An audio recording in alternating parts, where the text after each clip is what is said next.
చేసినప్పుడే వాళ్ళు ఏ సెక్షన్ల కింద కేసులు పెట్టామని చెప్పి దీంట్లో స్పష్టంగా పేర్కొన్నారు ఈ నోటీస్లో. అంటే సత్యవర్ధన్ ఏది చెప్తే అదే దాని ప్రకారం కేసులో సెక్షన్స్ నమోదు చేయాల్సింది పోయి ముందే వీళ్ళు ఏ సెక్షన్ల కింద నేరాన్ని మనం నమోదు చేయాలి అనే ఉద్దేశంతో ముందు సెక్షన్లుగా నమోదు చేయడం, తర్వాత non bailable sections, life imprisonment sections పెట్టి తర్వాత దాన్ని డెవలప్ చేసి తను సత్యవర్ధన్ వైజాగ్ నుంచి ఇక్కడికి వచ్చిన తర్వాత స్టేట్మెంట్ రికార్డ్ చేయడం 13వ తేదీ జరిగింది. ఇది స్పష్టంగా ఇది మనం చెప్పడం కాదు, ఇక్కడ మీరు చూడండి.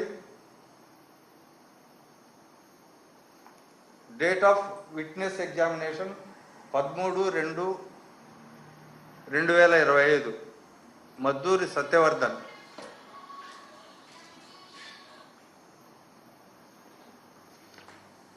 ఒంటి గంటకు 1:30 మధ్యలో విజయవాడకు వంశీ గారిని తీసుకొచ్చినట్టు చెప్తారు.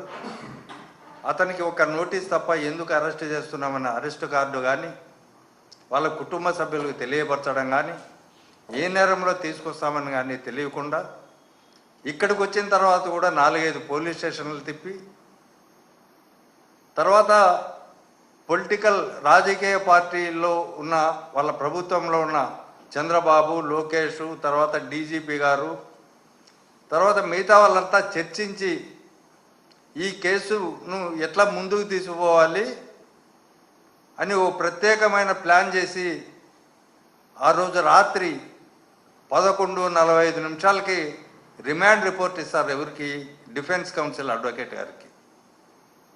ఉదయం అరెస్ట్ చేస్తారు, రాత్రి 11:45 అంటే 11:30 కోర్టుకు ప్రొడ్యూస్ చేసి 11:45 ఇచ్చి తర్వాత ఎఫ్ఐఆర్ 12 గంటలకు ఇస్తారు.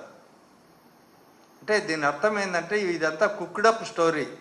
దీన్నంతా వండి వార్చి అందరితో సంప్రదించి ఉన్నతాధికారులతో రాజకీయ నాయకులతో సంప్రదించిన తర్వాత ఎన్ని రోజులు వీలైతే అన్ని రోజులు వంశీని జైల్లో పెట్టడానికి పెట్టిన కేసులు తప్ప మరొకటి కాదు. ఎందుకంటే సత్యవర్ధన్ అక్కడ జడ్జి ముందరనే నాకు ఈ కేసుకు ఎలాంటి సంబంధం లేదని చెప్పిన తర్వాత కోర్టులను అపహాస్యం చేస్తూ, రాజ్యాంగాన్ని అపహాస్యం చేస్తూ, న్యాయ ప్రక్రియను కూడా పక్కదోవ పట్టించే పద్ధతుల్లో అతనితో మరో స్టేట్మెంటు రికార్డు చేయించి వల్లభనేని వంశీ పైన మరో కేసు పెట్టి లోపలికి పంపించే దుష్ట సాంప్రదాయానికి వీళ్ళు తెరదీసినారు. ఇదంతా చంద్రబాబు, లోకేష్ చెప్పినట్లే పోలీసు వాళ్ళంతా స్క్రిప్ట్ రాస్తున్నారు. తర్వాత ఈ న్యాయ ప్రక్రియను అపహాస్యం చేస్తూ రాజకీయ కక్షలు తీర్చుకునేందుకు అధికారాన్ని దుర్వినియోగం చేస్తూ పోలీసులను దానికి పావులుగా వాడుకుంటున్న ఇది ఈ రాష్ట్రంలో స్పష్టంగా కనిపిస్తుంది. కేసులు ఎలా పెట్టాలో రాజకీయ నాయకులే చెప్తా ఉన్నారు, ఎలాంటి అభియోగ పెట్టాలో రాజకీయ నాయకులే చెప్తున్నారు, సాక్షులుగా ఎవరిని చేర్చాలో వారే చెప్తున్నారు, దర్యాప్తు అధికారులను ఎవరిని నియమించాలో ఆ దర్యాప్తు కూడా ఏ విధమైన పద్ధతుల్లో నిర్వహించాలో రాజకీయ నాయకులే చెప్తున్న పరిస్థితులు ఈ రాష్ట్రంలో ఉన్నాయి. కూటమి ప్రభుత్వం వచ్చిన తర్వాత రాష్ట్ర వ్యాప్తంగా ఇదే పని. సోషల్ మీడియా కేసులు ఒకవైపు అయితే తర్వాత రాజకీయ నాయకులపైన ఇప్పుడు రాష్ట్ర వ్యాప్తంగా కూడా ప్రత్యర్థి రాజకీయ పార్టీ నాయకులపైన కేసులు పెడుతున్నారు.